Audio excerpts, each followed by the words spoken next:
સ્વાગત છે આપ સૌનું ભક્તિ કથા ચેનલમાં। આજના વિડીયોમાં આપણે જાણીશું માતા જીવંતિકાના વ્રત વિશે। બોલો જીવંતિકા માતની જય। સર્વ મંગળ સ્વરૂપા, સંતાનની રક્ષક અને ભક્તોના દુઃખ દૂર કરનારી માં જીવંતિકાને વારંવાર પ્રણામ। માતા જીવંતિકાનું વ્રત ક્યારે કરવું, કેવી રીતે કરવું, તેના નિયમો શું છે અને આ વ્રતની કથા શું છે, આ તમામ બાબતો જાણીશું આજે। તો જોડાયેલા રહો મારી સાથે ભક્તિ કથા ચેનલમાં। ચેનલને સબસ્ક્રાઇબ કરો, લાઈક કરો અને તમારા પરિવાર સાથે જરૂર શેર કરો। જય જીવંતિકા માં।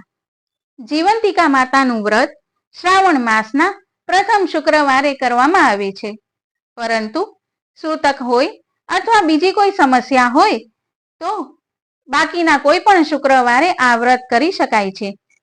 આ શ્રાવણ મહિનામાં 5 શુક્રવાર આવશે, આથી કોઈ પણ શુક્રવારના દિવસે માતા જીવંતિકાનું વ્રત કરી શકાશે। આ દિવસે વ્રત કરનારે વહેલા ઉઠી નાઈ ધોઈ અને લાલ વસ્ત્રો પહેરવા। લાલ વસ્ત્રો ના હોય તો આછા ગુલાબી કલરના કે મરૂન કલરના વસ્ત્રો પણ પહેરી શકાય। વ્રતના દિવસે પીળા રંગના આભૂષણો ધારણ કરવા નહીં। જો એવા આભૂષણો જે કાઢી ન શકાય તેવા હોય તો તેના ઉપર કંકુથી ચાંદલો કરી શકાય। વ્રતના દિવસે પીળી વસ્તુઓનો સ્પર્શ કરવાથી બચવું। આ સાથે જ લીલા અથવા પીળા રંગના મંડપની નીચેથી નીકળવું નહીં, તેમજ વહેતા પાણીને ઓળંગવું નહીં। આવી અમુક બાબતો ધ્યાનમાં રાખવી જરૂરી છે। વ્રત કરનારે વ્રતના દિવસે સવારે વહેલા ઉઠી નાઈ ધોઈને સ્વચ્છ લાલ રંગના વસ્ત્રો પહેરવા। માતાજીનું સ્થાપન જ્યાં કરવાનું હોય તે સ્થાનને સ્વચ્છ કરવું। ત્યારબાદ એક બાજોઠ અથવા પાટલો પાથરવો, તેના ઉપર લાલ રંગનું કપડું પાથરવું। હવે માતાજીનો ફોટો અથવા મૂર્તિને આ બાજોઠ ઉપર સ્થાપિત કરવો। માતાજીનું પૂજન અબીલ, ગુલાલ, કંકુ, ચોખા અને લાલ રંગના પુષ્પો વડે કરવું। માતાજીની સામે 5 દિવેટનો દીવો કરવો। માતાજીને પ્રસાદમાં ઘઉંનો શીરો ધરવામાં આવે છે, સાથે જ લાલ રંગનું ફળ પણ ધરી શકાય છે। જો ઘઉંનો શીરો ન બની શકે તો રવો અથવા રાજગરાના લોટનો શીરો પણ બનાવીને માતાજીને ધરી શકાય છે। આ દિવસે વ્રત કરનારે એકટાણું કરવાનું હોય છે।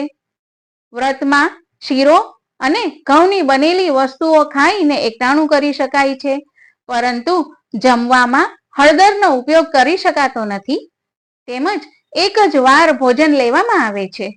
આ દિવસે રાત્રે 12 વાગ્યા સુધીનું જાગરણ કરવાનું હોય છે। માતાજીનું સ્થાપન કરી સૌ પ્રથમ વ્રતનો સંકલ્પ કરવો અને માતાજીને પ્રાર્થના કરવી। ચાલો સૌ પ્રથમ જીવંતિકા માને પ્રાર્થના કરીએ।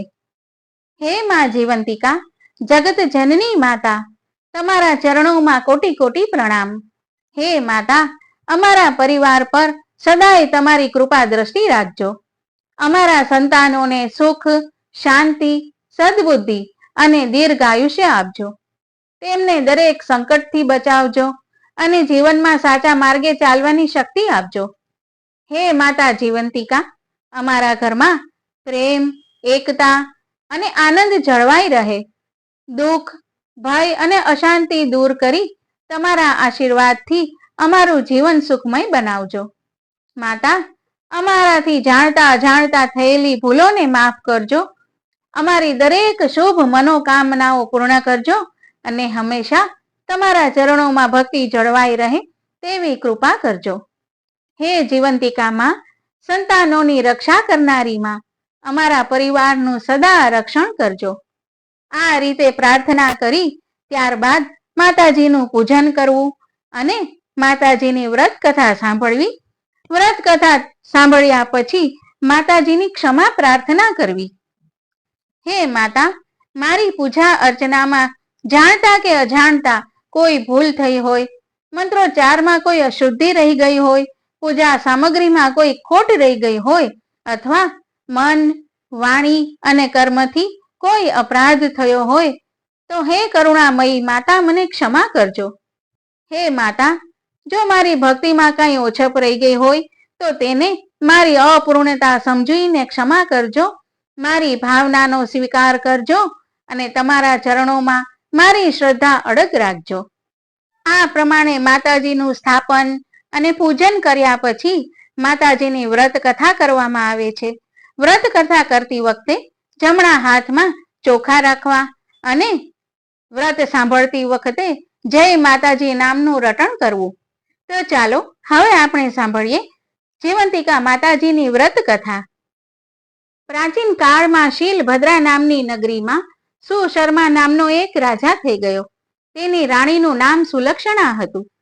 રાજા રાણી ઘણા દાની અને ધર્મિષ્ઠ હતા, પણ તેમને શેર માટીની ખોટ હોવાના લીધે એમને મન સંસારના બધા સુખ ઝેર જેવા થઈ ગયા હતા. એક દિવસ રાણી સુલક્ષણા મહેલના ઝરૂખામાં બેઠી બેઠી બહાર ચોગાનમાં રમતા બાળકોને એકી ટસે નિહાળી રહી હતી. એટલામાં તેની પ્રિય દાસી ત્યાં આવી ચડી. આ દાસી સુયાણીનું કામ કરતી હતી. ગામમાં કોઈને સુવાવડ આવે તો એ દાસીને બોલાવતા. દાસી ઘણી સમજુ હતી. એ રાણીના મનોભાવને તરત સમજી ગઈ. એ બોલી, રાણીબા, ખોટું ન લગાડો તો તમને એક વાત કહેવા માંગુ છું, જેથી તમારું વાંજિયા મેણું હંમેશને માટે દૂર થઈ જશે. રાણી બોલી, જલ્દી બતાવ મને. દાસી બોલી, સાંભળો, ગામમાં એક બ્રાહ્મણીને 3જો મહિનો જાય છે. તમે આજથી જ આ વાત ફેલાવી દો કે તમે માં બનવાના છો. બસ ત્યારબાદનું બધું કામ હું સંભાળી લઈશ. પૂરે દિવસે બ્રાહ્મણી જે બાળકને જન્મ આપશે તે હું તમને લાવીને સોંપી દઈશ. કોઈને કાંઈ ખબર પડશે નહીં. બાળક મળવાની લાલસાએ રાણી સુલક્ષણા આવું કુકૃત્ય કરવા તૈયાર થઈ અને પોતે ગર્ભવતી છે એ વાત ફેલાવવા માંડી. જોત જોતામાં 7 મહિના વીતી ગયા. એક દિવસ રાતે બ્રાહ્મણીને પ્રસૂતિની પીડા ઉપડતા દાસીને બોલાવવામાં આવી. મધરાત બાદ બ્રાહ્મણીએ એક સુંદર અને તેજસ્વી પુત્રને જન્મ આપ્યો. દાસી બધાની રજા લઈ રવાના થઈ. થોડી વારમાં તો ઘરના બધા ઘસઘસાટ ઊંઘી ગયા. દાસી ઘરની પાછલી બારીથી ચોર પગલે બ્રાહ્મણીના ઓરડામાં આવી અને બાળકને ઉઠાવીને ઘરની બહાર નીકળી ગઈ. એ સીધી રાણી પાસે પહોંચી ગઈ અને બાળક રાણીને સોંપી દીધું. રાણી તો ખુશ ખુશ થઈ ગઈ. સવાર થતાં જ મહેલમાં સમાચાર ફેલાવી દેવામાં આવ્યા કે રાણીએ એક સુંદર પુત્રને જન્મ આપ્યો છે. આખા નગરમાં આનંદ આનંદ છવાઈ ગયો. ઘરે ઘરે દીપ માળા પ્રગટી. આખું નગર ઉત્સવ ઉજવી રહ્યું હતું. ત્યારે બાળકની સાચી માં બ્રાહ્મણી વિલાપ કરવા લાગી. પુત્ર ગુમ થવાથી તે રડવા લાગી, ટટળવા લાગી. ત્યારબાદ બ્રાહ્મણીએ જીવંતિકા માનું વ્રત શરૂ કર્યું. તેથી માં જીવંતિકાએ બ્રાહ્મણીના બાળક રાજકુમારની રક્ષા કરવા માંડી. રાણીએ તેનું નામ વીરસેન પાડ્યું હતું. વીરસેન મોટો થવા લાગ્યો. વીરસેન યુવાન થયો ત્યારે રાજા સુશર્મા અને પેલો બ્રાહ્મણ મરણ પામ્યા અને વીરસેન ગાદીએ બેઠો. પ્રજા તેની કુશળતાથી ઘણી ખુશ થઈ. તે પોતાની પ્રજાને પુત્ર સમાન ગણતો. એક દિવસ રાજા વીરસેન પોતાના પિતાનું શ્રાદ્ધ કરવા માટે ગયાજી જવા નીકળી પડ્યો. રસ્તામાં તેણે એક વણિકના ઘરે રાત વાસો કર્યો. આ વણિકને 6 બાળકો થયા ને 6 બાળકો વારા ફરતી છઠ્ઠે દિવસે મરણ પામ્યા. આજે 7મા બાળકની છઠ્ઠી હતી અને વિધાત્રી લેખ લખવા આવવાના હતા. ઘરના બધા ઊંઘી ગયા હતા. ત્યારે માં જીવંતિકા વીરસેનનું રક્ષણ કરતા બારણા પાસે ઊભા હતા. એ વખતે વિધાતા વણિક પુત્રના લેખ લખવા આવ્યા. એટલે જીવંતિકા માતાએ આડું ત્રિશૂળ ધર્યું અને કહ્યું, દેવી વિધાત્રી, તમે અહીં કેમ આવ્યા? વાણિયાના દીકરાની આજે છઠ્ઠી છે એટલે તેના લેખ લખવા આવી છું. બહેન, લેખમાં શું લખશો? એના ભાગ્યમાં છે તે લખીશ કે છોકરો સવારે મરણ પામશે.